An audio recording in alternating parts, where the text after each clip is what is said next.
Hello friends, இன்றைக்கி நம்ம வீட்டில் ஒரு ரெசிபி தான் பார்க்க போகிறோம். பாருங்கள், 2 வெங்காயம் 2 தக்காளி எடுத்திருக்கேன். சன்னா மசாலா தான் பண்ண போகிறோம்.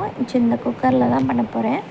அந்த குக்கர் ஹீட் ஆனோடனே ஆயில் போட்டுட்டு ஹோல் கரம் மசாலா, அதாவது பட்டை லவங்கம் அதெல்லாமே ஆட் பண்ணிவிட்டு இந்த அரைச்சம்பள தக்காளி வெங்காயம் அந்த பேஸ்ட் ஆட் பண்ணியிருக்கேன். ஆட் பண்ணிவிட்டு அதில் மஞ்சத்தூள், சோம்புத்தூள், மிளகாத்தூள் 1 ஸ்பூன் ஆட் பண்ணணும். வீட்டில் அரைச்சது தான் நான் ஆட் பண்ணியிருக்கேன். வீட்டில் அரைச்சதே மோஸ்ட்லி யூஸ் பண்ணுங்கள். அதான் உடம்புக்கு ரொம்ப நல்லது. நம்ம ஃபேமிலியில் உள்ள எல்லாருக்குமே ரொம்ப நல்லது. 1 ஸ்பூன் மிளகாத்தூள், 1 ஸ்பூன் மல்லித்தூள் ஆட் பண்ணியிருக்கேன். எக்ஸ்ட்ராவாக இந்த கரம் மசாலா மட்டும் என்கிட்ட வீட்டில் தீர்ந்து போச்சு, அதனால் நான் கடையில் வாங்கி சேர்த்துருக்கேன். நீங்கள் மோஸ்ட்லி வீட்டில் உள்ளதே ட்ரை பண்ணுங்கள். அது டேஸ்ட்டாகவும் இருக்கும், நமக்கு உடம்புக்கு ரொம்ப நல்லது. பாருங்கள், இது மல்லித்தூள் ஆட் பண்ணியிருக்கேன். கொஞ்சோண்டு கரம் மசாலா ஆட் பண்ணிக்கோங்க. வேறு எதுவுமே நான் எக்ஸ்ட்ராவாக ஆட் பண்ணல. ஜிஞ்சர் கார்லிக் பேஸ்ட் ஆட் பண்ணேன், அதை நான் வீடியோ எடுக்கலை. அதையும் ஆட் பண்ணிக்கோங்க. உப்பு தேவையான அளவு ஆட் பண்ணிக்கோங்க. இது எல்லாத்தையும் போட்டு நல்லா இந்த மாதிரி மிக்ஸ் கொடுத்துருங்க. நல்லா மிக்ஸ் கொடுத்து அந்த எண்ணெய் பிரிஞ்சு வர அளவுக்கு நல்லா மிக்ஸ் பண்ணி விட்டுருங்க. மிக்ஸ் பண்ண தான் நமக்கு டேஸ்ட் நல்லாயிருக்கும். இதை நீங்கள் எது கூட வேணாலும் சாப்பிட்லாம்.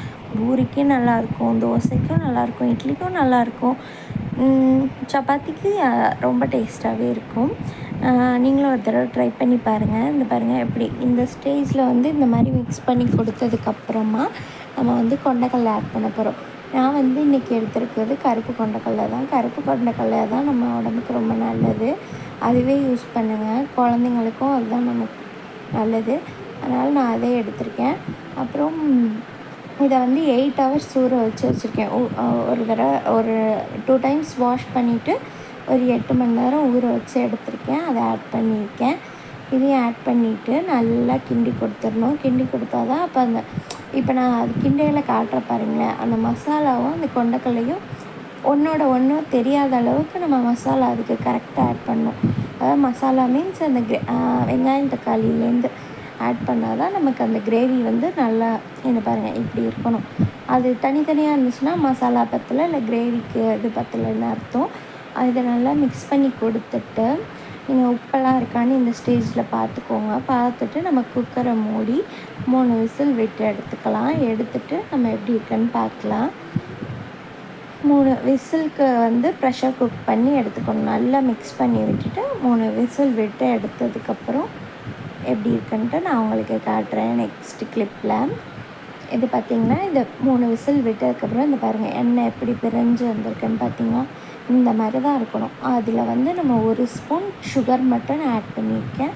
அது நமக்கு நார்த் இந்தியன் ஸ்டைலில் இருக்க மாதிரி இருக்கும், நல்லாயிருக்கும். ஹோட்டலில் வாங்குகிற சன்னா மசாலா அவங்க ஒயிட் சன்னாவில் பண்ணியிருப்பாங்க, நம்ம பிளாக் சன்னாவில் கொடுக்குறோம். அவ்வளோதான், நம்ம ஹெல்த்தியாக சாப்பிட்றோம், அவ்வளோதான். இதில் பாருங்கள் சாஃப்டாக இருந்துச்சு சப்பாத்தி ரெசிபி நான் இன்னொரு நாள் ஆட் பண்ணுறேன். இப்படி தான் இருக்குது சன்னா மசாலா. இது நாங்கள் நெக்ஸ்ட் டே கூட ஒரு அவுட்டிங் போயிருந்தோம், அங்கே கூட எடுத்துகிட்டு போய் சாப்பிட்டோம். செம்மையாக இருந்துச்சு. நீங்களும் ஒரு தடவை ட்ரை பண்ணி பாருங்கள். பிடிச்சிருந்தா லைக் பண்ணுங்கள், ஷேர் பண்ணுங்கள், சப்ஸ்கிரைப் பண்ணுங்கள். நிறையா பேர் சப்ஸ்கிரைப் பண்ணாமலே பார்க்குறீங்க. பாய்.